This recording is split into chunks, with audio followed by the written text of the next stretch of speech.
ਸਤਨਾਮ ਸ਼੍ਰੀ ਵਾਹਿਗੁਰੂ ਸਾਹਿਬ JIO. ਪਰਮ ਸਨਮਾਨਿਓ ਗੁਰੂ ਰੂਪ ਗੁਰੂ ਖਾਲਸਾ ਸਾਧ ਸੰਗਤ ਜੀ, ਵਾਹਿਗੁਰੂ ਜੀ ਕਾ ਖਾਲਸਾ ਵਾਹਿਗੁਰੂ ਜੀ ਕੀ ਫਤਿਹ। ਸੱਚੇ ਪਾਤਸ਼ਾਹ ਧੰਨ ਸ਼੍ਰੀ ਗੁਰੂ ਗੋਬਿੰਦ ਸਿੰਘ ਸਾਹਿਬ ਜੀ ਮਹਾਰਾਜ ਜਦੋਂ ਨੰਦੇੜ ਦੀ ਧਰਤੀ 'ਤੇ ਪਹੁੰਚੇ ਤਾਂ ਉੱਥੇ ਜਾ ਕੇ ਉਹਨਾਂ ਨੇ ਆਪਣਾ ਪਿਛਲੇ ਜਨਮ ਦਾ ਤਪ ਸਥਾਨ ਪ੍ਰਗਟ ਕੀਤਾ ਅਤੇ ਤਪ ਸਥਾਨ ਪ੍ਰਗਟ ਕਰਕੇ ਜਿਸ ਨੂੰ ਅੱਜ ਤਖਤ ਸ਼੍ਰੀ ਹਜ਼ੂਰ ਸਾਹਿਬ ਦੇ ਨਾਮ ਨਾਲ ਜਾਣਿਆ ਜਾਂਦਾ ਹੈ, ਉੱਥੇ ਕਈ ਦਿਨ ਡੇਰਾ ਜਮਾਇਆ। ਇੱਕ ਦਿਨ ਸਤਿਗੁਰੂ ਜੀ ਦਾ ਸ਼ਿਕਾਰ ਖੇਡਣ ਨੂੰ ਚਿੱਤ ਕੀਤਾ। ਕਾਫੀ ਦੂਰ ਤੱਕ ਉਹ ਸ਼ਿਕਾਰ ਖੇਡਣ ਚਲੇ ਗਏ। ਸ਼ਿਕਾਰ ਖੇਡਦੇ ਖੇਡਦੇ ਇੱਕ ਐਸੀ ਜਗ੍ਹਾ 'ਤੇ ਪਹੁੰਚ ਗਏ ਜਿੱਥੇ ਇੱਕ ਵੈਰਾਗੀ ਦਾ ਆਸ਼ਰਮ ਸੀ। ਆਸ਼ਰਮ ਖਾਲੀ ਪਿਆ ਸੀ ਕਿਉਂਕਿ ਆਸ਼ਰਮ ਵਿੱਚ ਰਹਿਣ ਵਾਲਾ ਸਾਧੂ ਕਿਸੇ ਹੋਰ ਸਥਾਨ 'ਤੇ ਗਿਆ ਹੋਇਆ ਸੀ। ਇਹ ਦੇਖ ਕੇ ਗੁਰੂ ਜੀ ਉੱਥੇ ਦਰਖਤਾਂ ਦੀ ਛਾਂ ਹੇਠ ਬੈਠ ਗਏ। ਕੁਝ ਸਮੇਂ ਬਾਅਦ ਉਹ ਉਸਦੇ ਆਸ਼ਰਮ ਅੰਦਰ ਗਏ ਅਤੇ ਉਸ ਦੇ ਵਿੱਚ ਜਾ ਕੇ ਦੇਖਿਆ ਕਿ ਉੱਥੇ ਬਹੁਤ ਸੁੰਦਰ ਸਥਾਨ ਬਣਿਆ ਹੋਇਆ ਹੈ। ਇੱਕ ਬੜਾ ਵੱਡਾ ਪਲੰਘ ਡਾਇਆ ਹੋਇਆ ਹੈ ਅਤੇ ਉਸ ਉੱਪਰ ਚਿੱਟੇ ਰੰਗ ਦੇ ਕੱਪੜੇ ਵਿਛਾਏ ਹੋਏ ਹਨ। ਸਤਿਗੁਰੂ ਜੀ ਉਸ ਪਲੰਘ ਦੇ ਉੱਪਰ ਜਾ ਕੇ ਬੈਠ ਗਏ। ਇਸ ਤਰ੍ਹਾਂ ਸਤਿਗੁਰੂ ਜੀ ਨੂੰ ਬੈਠਿਆਂ ਕਾਫੀ ਸਮਾਂ ਬੀਤ ਗਿਆ। ਸਾਧ ਦੇ ਇੱਕ ਚੇਲੇ ਨੇ ਜਦੋਂ ਸਤਿਗੁਰੂ ਜੀ ਨੂੰ ਪਲੰਘ 'ਤੇ ਬੈਠਾ ਦੇਖਿਆ ਤਾਂ ਉਹ ਉੱਧਰ ਭੱਜ ਗਿਆ ਜਿੱਥੇ ਸਾਧ ਬੈਠਾ ਸੀ। ਜਾ ਕੇ ਉਸ ਨੂੰ ਸਾਰੀ ਗੱਲਬਾਤ ਸੁਣਾਈ। ਤੁਸੀਂ ਇੱਧਰ ਕਿੱਧਰ ਬੈਠੇ ਹੋ? ਆਪਣੇ ਡੇਰੇ ਵਿੱਚ ਵੱਡਾ ਉਲਟ-ਫੇਰ ਹੋ ਗਿਆ ਹੈ। ਉੱਥੇ ਇੱਕ ਪੁਰਖ ਆ ਕੇ ਠਹਿਰਿਆ ਹੈ ਜਿਸ ਦਾ ਬਹੁਤ ਵੱਡਾ ਪ੍ਰਤਾਪ ਹੈ। ਪਹਿਲਾਂ ਉਸਨੇ ਉੱਥੇ ਜਾ ਕੇ ਆਪਣੇ ਸਾਰੇ ਭੋਜਨ ਛਕੇ, ਫਿਰ ਜਾ ਕੇ ਪਲੰਘ 'ਤੇ ਬੈਠ ਗਿਆ।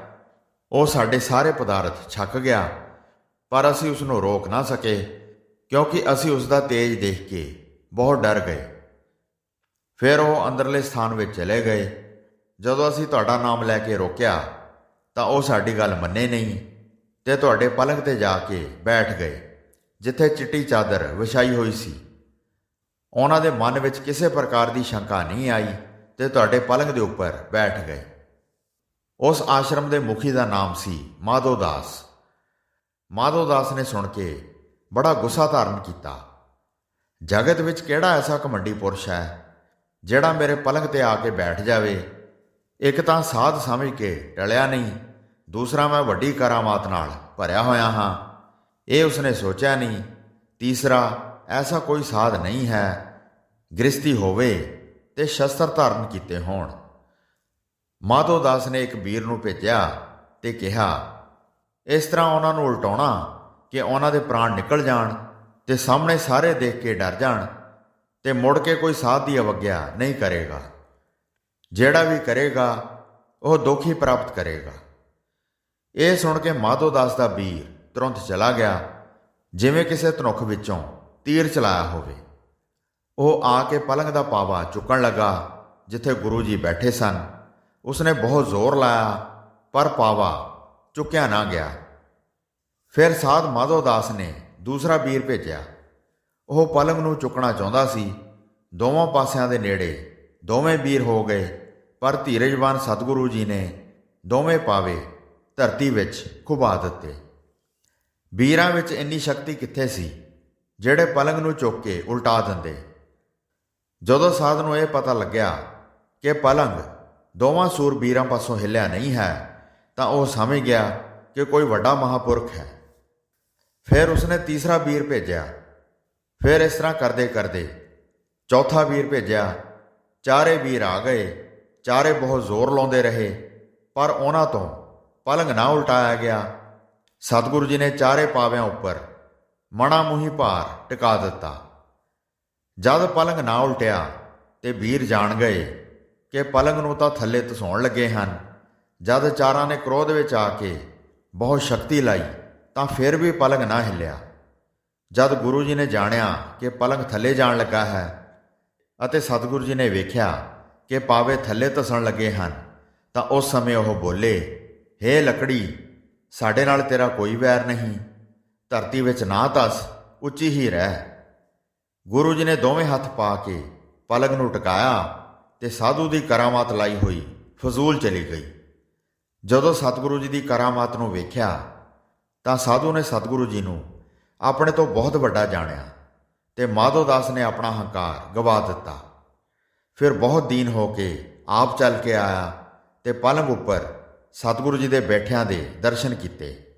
ਬੰਦਨਾ ਕਰਕੇ ਹੱਥ ਜੋੜ ਕੇ ਖਲੋ ਗਿਆ ਤੇ ਸਤਿਗੁਰੂ ਜੀ ਦੇ ਮੁਖ ਵੱਲ ਵੇਖਣ ਲੱਗਾ। ਫਿਰ ਸਤਿਗੁਰੂ ਜੀ ਨੇ ਪੁੱਛਿਆ, ਤੁਸੀਂ ਕੌਣ ਹੋ? ਇਸ ਜਗ੍ਹਾ ਤੇ ਕਿਵੇਂ ਰਹਿੰਦੇ ਹੋ? ਮਾਧੋ ਦਾਸ ਬੋਲਿਆ, ਇਹ ਮੇਰੇ ਗੁਰੂ ਜੀ ਦਾ ਭਾਰੀ ਆਸ਼ਰਮ ਹੈ। ਬਹੁਤ ਦੇਰ ਤੱਕ ਉਹਨਾਂ ਨੇ ਆਚਰਨ ਸਹਿਤ ਇੱਥੇ ਤਪ ਕੀਤਾ ਹੈ। ਉਹਨਾਂ ਤੋਂ ਬਾਅਦ ਮੈਂ ਇੱਥੇ ਰਿਹਾ ਹਾਂ। ਮੈਂ ਇਕੱਲਾ ਹੀ ਇੱਥੇ ਰਹਿ ਕੇ ਤਪ ਕਰਦਾ ਹਾਂ। ਇਹ ਸੁਣ ਕੇ ਗੁਰੂ ਜੀ ਨੇ ਕਿਹਾ, ਤੇਰਾ ਗੁਰੂ ਕਿੱਥੇ ਹੈ? ਤੂੰ ਜਾਣਦਾ ਹੈ ਉਹ ਮਰ ਕੇ ਕਿੱਥੇ ਪਹੁੰਚਿਆ ਹੈ? ਜਿਸ ਦੇ ਪ੍ਰਵਾਸੇ ਤੂੰ ਆਸ਼ਰਮ ਵਿੱਚ ਰਹਿੰਦਾ ਹੈ, ਉਸ ਨੂੰ ਤੂੰ ਸਮਝਦਾ ਨਹੀਂ। ਇਸ ਸਮੇਂ ਕਿੱਥੇ ਹੈ? ਇਹ ਸੁਣ ਕੇ ਦੀਨ ਹੋ ਕੇ ਸਾਧ ਨੇ ਕਿਹਾ, ਮੇਰੇ ਵਿੱਚ ਇੰਨੀ ਸ਼ਕਤੀ ਨਹੀਂ ਕਿ ਮੈਂ ਉਸ ਨੂੰ ਜਾਣ ਸਕਾਂ। ਜੇ ਤੁਹਾਡੇ ਵਿੱਚ ਇੰਨੀ ਸ਼ਕਤੀ ਹੈ, ਲੋਕ ਪਰਲੋਕ ਨੂੰ ਚੰਗੀ ਵਿਧੀ ਅਨੁਸਾਰ ਜਾਣਦੇ ਹੋ, ਤਾਂ ਮੈਨੂੰ ਆਪਣਾ ਗੁਰੂ ਵਿਖਾ ਦਿਓ। ਫਿਰ ਮੇਰਾ ਨਿਸ਼ਚਾ ਅਟਲ ਟਿਕ ਜਾਏਗਾ। ਜਦੋਂ ਮਾਧੋ ਦਾਸ ਨੇ ਇਸ ਤਰ੍ਹਾਂ ਕਿਹਾ ਤਾਂ ਗੁਰੂ ਜੀ ਨੇ ਕਿਹਾ, ਇਹ ਜਿਹੜਾ ਦਰਖਤ ਖੜਾ ਹੈ, ਤੇਰਾ ਗੁਰੂ ਇਸ ਵਿੱਚ ਕੀੜਾ ਹੋ ਕੇ ਪਿਆ ਹੈ। ਜੇ ਹੁਣ ਉਸ ਦਾ ਪਤਾ ਕਰਨਾ ਚਾਹੁੰਦਾ ਹੈ ਤਾਂ ਇਸ ਦਰਖਤ ਦਾ ਇੱਕ ਫਲ ਲੈ ਕੇ ਆਓ। ਸਾਡੇ ਕੋਲ ਉਸ ਦੇ ਫਲ ਨੂੰ ਹੱਥ ਵਿੱਚ ਲੈ ਕੇ ਉਸ ਦਾ ਨਾਮ ਲੈ ਕੇ ਬੁਲਾਓ। ਇਹ ਸੁਣ ਕੇ ਸਾਧੂ ਨੇ ਵੇਖਿਆ, ਦਰਖਤ ਦਾ ਜਿਹੜਾ ਫਲ ਪੱਕ ਕੇ ਲਾਲ ਹੋਇਆ ਸੀ, ਉਸ ਨੂੰ ਉਹ ਗੁਰੂ ਜੀ ਦੇ ਕਹਿਣ ਤੇ ਤੋੜ ਕੇ ਲਿਆਇਆ ਤੇ ਜਦੋਂ ਉਸਨੇ ਖੋਲ੍ਹ ਕੇ ਵੇਖਿਆ ਤਾਂ ਉਸ ਵਿੱਚੋਂ ਇੱਕ ਕੀੜਾ ਨਿਕਲਿਆ।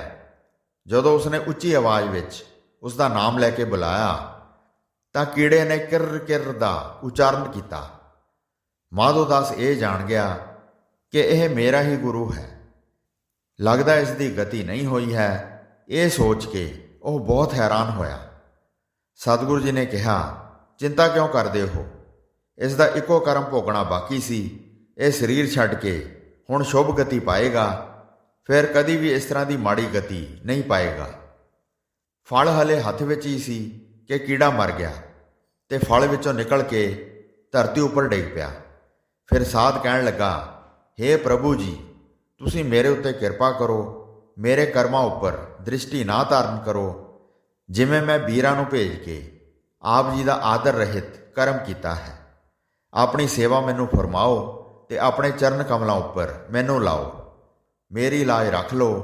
ਮੈਂ ਤੁਹਾਡੀ ਸ਼ਰਨ ਵਿੱਚ ਪਿਆ ਹਾਂ।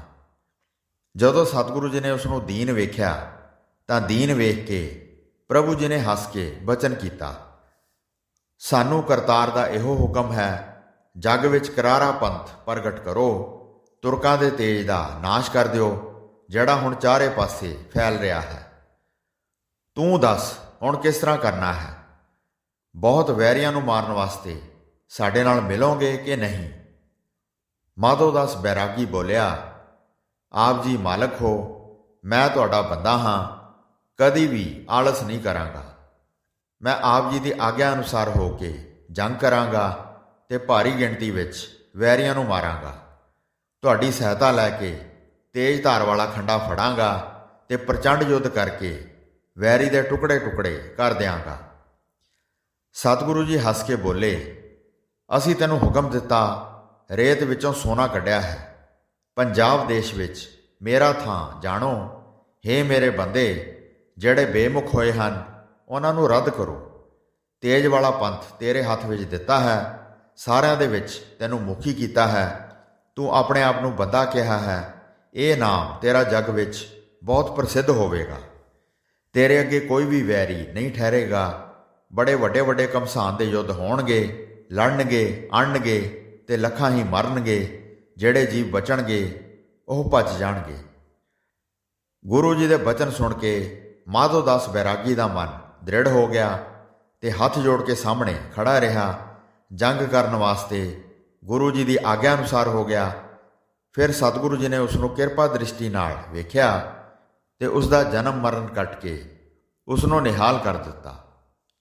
ਸੋ ਸਾਧ ਸੰਗਤ ਜੀ, ਇਸ ਤਰ੍ਹਾਂ ਸੱਚੇ ਪਾਤਸ਼ਾਹ ਧੰਨ ਸ਼੍ਰੀ ਗੁਰੂ ਗੋਬਿੰਦ ਸਿੰਘ ਸਾਹਿਬ ਜੀ ਮਹਾਰਾਜ ਜੀ ਨੇ ਮਾਧੋਦਾਸ ਬੈਰਾਗੀ ਨੂੰ ਬੰਦਾ ਬਹਾਦਰ ਬਣਾ ਕੇ ਪੰਜਾਬ ਦੇਸ਼ ਵਿੱਚ ਭੇਜ ਕੇ ਮੁਗਲਾਂ ਤੋਂ ਬਦਲਾ ਲਿਆ ਤੇ ਸਿੱਖ ਰਾਜ ਕਾਇਮ ਕੀਤਾ। ਹੋਈਆਂ ਭੁੱਲਾਂ ਚੁੱਕਾਂ ਦੀ ਖਿਮਾ ਬਖਸ਼ਣੀ ਜੀ। ਦਾਸ ਨੂੰ ਆਗਿਆ ਦਿਓ। ਵਾਹਿਗੁਰੂ ਜੀ ਕਾ ਖਾਲਸਾ, ਵਾਹਿਗੁਰੂ ਜੀ ਕੀ ਫਤਿਹ।